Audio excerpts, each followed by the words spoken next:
Le Seigneur soit avec vous. Et avec votre esprit. Proclamation de la bonne nouvelle de Jésus-Christ selon saint Matthieu. Gloire à toi, Seigneur. Jésus prend avec lui Pierre, Jacques et Jean son frère. Il les amène à l'écart sur une haute montagne. Il fut transfiguré devant eux. Son visage devint brillant comme le soleil, ses vêtements blancs comme la lumière. Et voici que leur apparurent Moïse et Élie, qui s'entretenaient avec lui. Pierre alors prit la parole et dit à Jésus, « Seigneur, il est heureux que nous soyons ici. Si tu le veux, je vais dresser 3 tentes, une pour toi, une pour Moïse et une pour Élie. » Il parlait encore lorsqu'une nuée lumineuse les couvrit de son ombre. Et de la nuée, une voix disait, « Celui-ci est mon Fils bien-aimé, en qui j'ai mis tout mon amour. Écoutez-le. » Entendant cela, les disciples tombèrent la face contre terre et furent saisis d'une grande frayeur. Jésus s'approcha, les toucha et leur dit, « Relevez-vous, n'ayez pas peur. » Levant les yeux, ils ne virent plus que lui, Jésus seul. En descendant de la montagne, Jésus leur donna cet ordre, « Ne parlez de cette vision à personne avant que le Fils de l'homme ne soit ressuscité d'entre les morts. » En chantant, acclamons la parole de Dieu. Gloire au Christ, parole éternelle du Dieu vivant. Gloire à toi, Seigneur.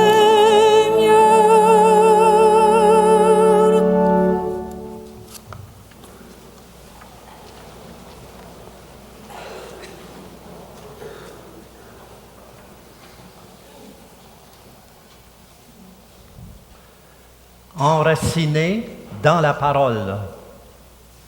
Enraciné dans cette parole que nous venons chercher à chaque dimanche, dans cette parole de Dieu dont nous avons besoin pour soutenir notre foi, pour nourrir notre prière, pour nous aider à grandir de toutes les façons.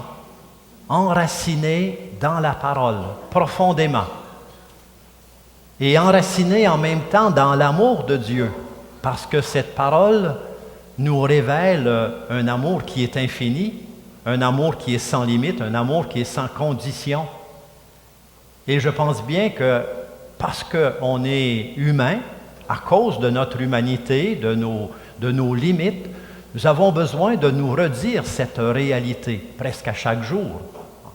L'amour de Dieu est sans limite. L'amour de Dieu est infini. L'amour de Dieu est sans condition. Et ainsi, nous pouvons nous enraciner dans une parole qui est parole de vie. Une parole qui transforme et une parole qui transfigure. Aujourd'hui, dans ce 2e dimanche du Carême, dimanche de la transfiguration, nous voyons Jésus qui est transfiguré, non pas simplement par, on pourrait dire, une baguette magique, mais transfiguré parce qu'il est parole de Dieu. Il est habité par cet amour que le Père va dire, celui-ci est mon Fils bien-aimé. Et remarquez bien que dans ce texte de Matthieu aujourd'hui, le Père ne s'adresse pas directement à Jésus. Cette parole est comme adressée aux disciples pour leur dire, « Voici mon Fils bien-aimé. Le voici. Il a tout mon amour. » C'est une parole de révélation. Aujourd'hui, je voudrais regarder 2 textes. Ce texte de la Transfiguration et la première lecture, qui est aussi un très beau texte de l'Ancien Testament, de la Genèse, qui est la rencontre de Dieu ou la parole de Dieu qui vient comme habiter la vie d'Abraham. Vous savez, dans nos vies, concrètement, à travers chacune de nos journées, il y a beaucoup de paroles qui nous touchent, il y a beaucoup de gestes qui nous touchent, il y a beaucoup d'actions qui viennent transformer un peu notre vie, qui apportent de la lumière, qui apportent de la joie, qui apportent une espèce de renouveau ou de dynamisme.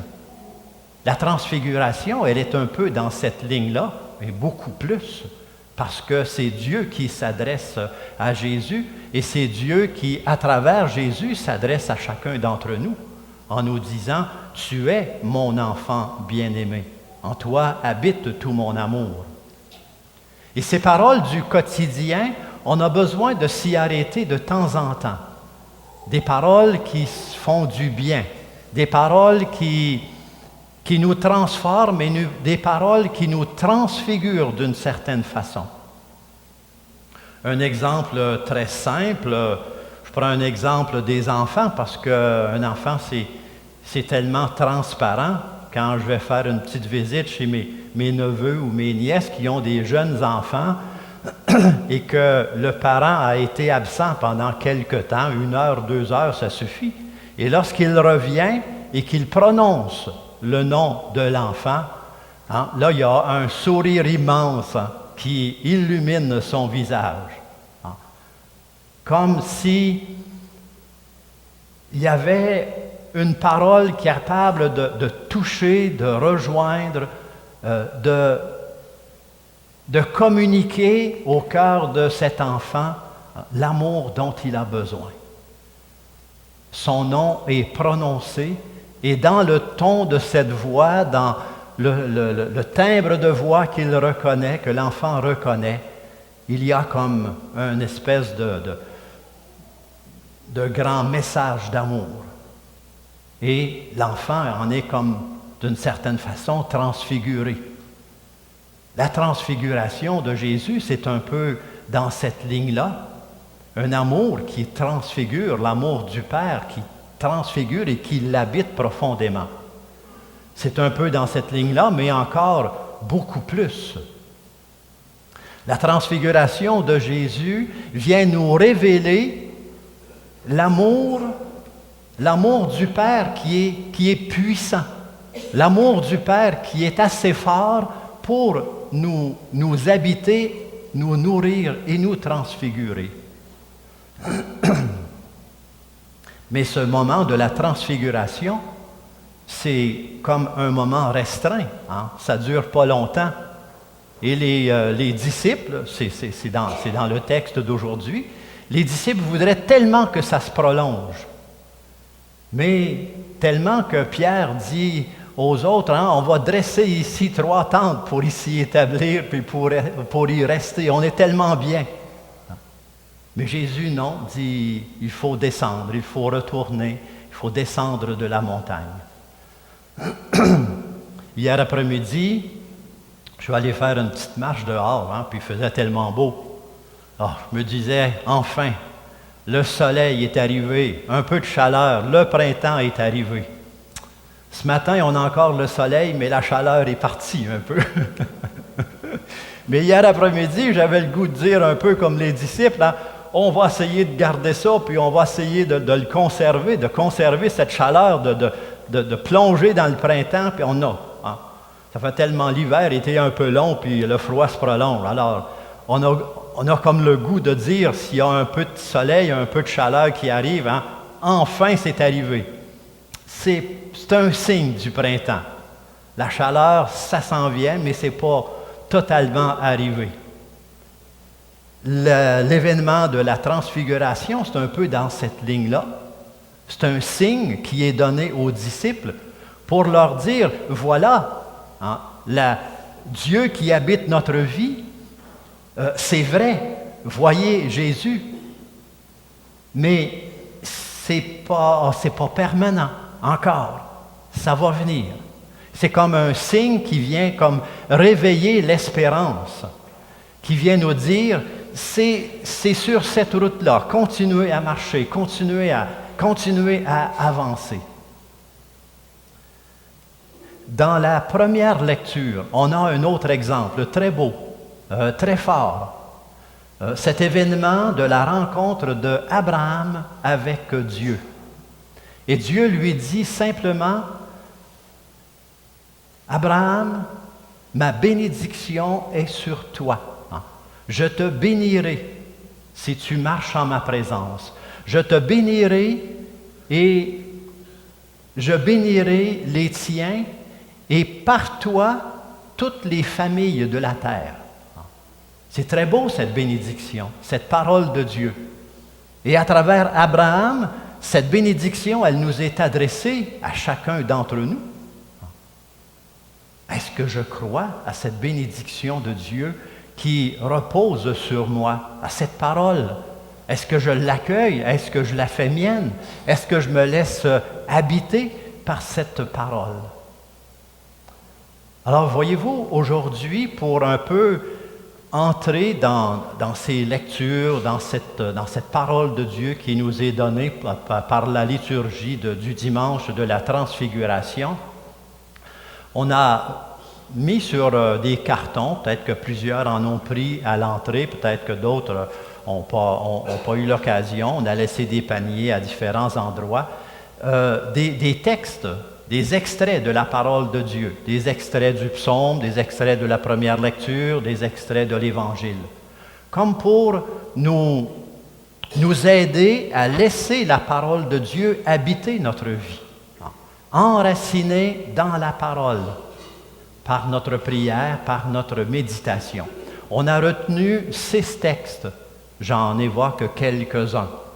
Aux écrans, vous voyez un extrait du psaume 32. « Le Seigneur aime la justice, la terre est remplie de son amour. » Est-ce que moi, à la suite de cette parole, est-ce que moi, j'aime aussi la justice? Une deuxième parole qui est tirée de la Genèse, de cette rencontre avec Abraham que j'évoquais tout à l'heure. Le Seigneur dit, « Je te bénirai, en toi seront bénis les tiens et toutes les nations. » Je prends le temps d'accueillir cette bénédiction de Dieu qui repose sur moi et par moi sur tous les miens. C'est un peu l'invitation qu'on vous laisse au cours de la semaine. Un autre texte, tiré du psaume 32 aussi, « Nous attendons notre vie du Seigneur. Il est un appui, un bouclier. » Je me rappelle 1 ou 2 situations où je me suis appuyé vraiment sur le Seigneur.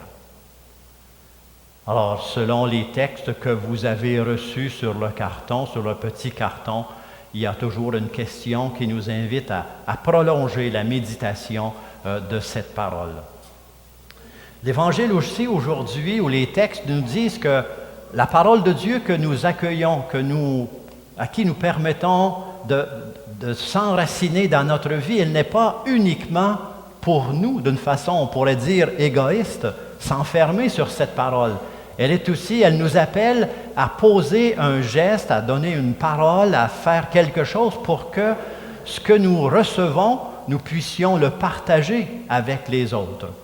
Alors, en ce deuxième dimanche du carême, il y a à différents endroits un dépliant qui vient présenter, décrire le projet du carême de partage que nous faisons à chaque année, pour qu'à travers un geste, à travers une action, nous puissions, à notre façon et avec l'aide de Dieu, apporter un peu de lumière, un peu d'espérance, un peu de solidarité, de compassion à ceux et celles qui en ont besoin. Portons dans notre prière aujourd'hui toute cette intensité de la parole de Dieu en ce dimanche de la Transfiguration.